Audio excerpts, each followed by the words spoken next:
The governor of Oklahoma commuted the death sentence of Julius Jones just hours before his scheduled execution. Jones's sentence is now life in prison without the possibility of parole. He was convicted of murder and has spent 19 years on death row while maintaining that he is innocent. Mireya Villarreal has reaction from Oklahoma City. The mercy Julius Jones and his supporters have been praying for came just 4 hours before he was set to die. In a statement, Governor Kevin Stitt said he was sparing Jones's life, but ordered that he shall never again be eligible to apply for, be considered for, or receive any additional commutation, pardon, or parole. At the state capitol, where supporters have rallied the governor for weeks to commute Jones's sentence, the reaction was swift and jubilant.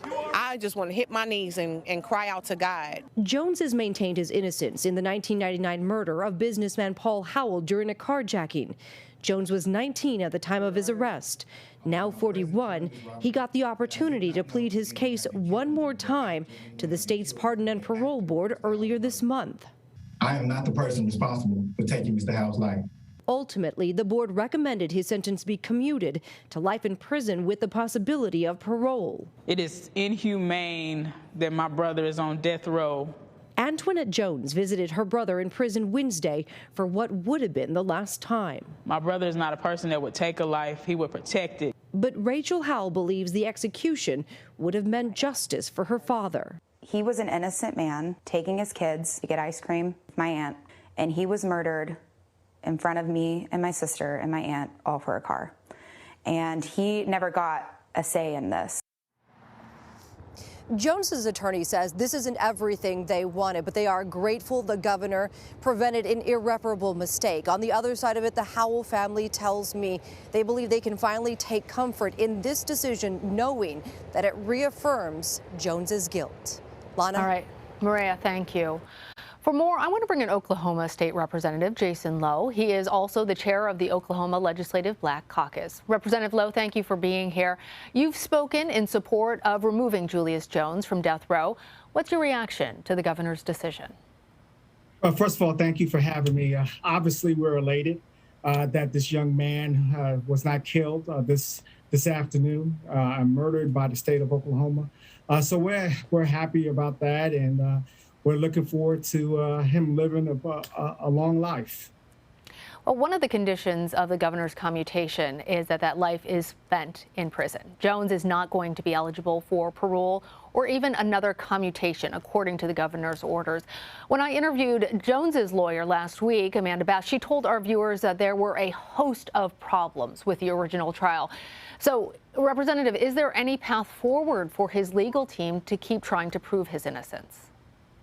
Yeah, absolutely. I believe there is. We're looking at the governor's order and to see if he can possibly really do that legally and constitutionally, as far as not allow him to ever have any type of parole or any type of commutation moving forward.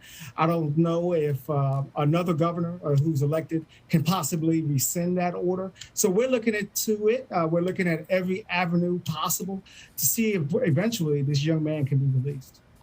Representative Lowe, I understand that you last spoke with Mr. Jones before he knew the governor's decision. I also know from speaking with his attorneys that there was a lot of angst and anxiety going into the final moments. What did Julius Jones tell you about what this experience has been like for him? Wow, I've met Julius one time, and I also talked to him over the phone a couple of days ago. Let me tell you about this young man. He was just so grateful for the support of the entire community, the entire state of Oklahoma. He was just so happy that people believed in him, and it was just an amazing experience just getting to know that young man. And I'm just so grateful that he has not been executed. Well, it's important to remember that the family of Paul Howell has been impacted by this as well. As we heard, his daughter believes that the right person was convicted. She's never going to have her father back. Is there anything you'd like to say to the Howell family? And where do you think our nation's legal system goes from here in the wake of this case and its aftermath? Yes, absolutely. My heart breaks for the Howell family. And the Jones family they've continuously prayed for the Howell family. Mr. Howell was murdered. That's unacceptable. And my heart continues to break for them. And also, members of the entire Legislative Black Caucus were concerned about the Howell family, and our heart also breaks for them as well. But as far as moving forward, I am not a believer in the death penalty. I believe it's unconstitutional. We should not be taking individuals' lives. I'm a true believer in rehabilitation instead of incarceration. So hopefully moving forward, we can, shine a light on this and shine a light that the execution by a sanctioned execution by the state of Oklahoma is inhumane and unconstitutional. All right. Representative Jason Lowe, thank you so much for joining me. Thank you.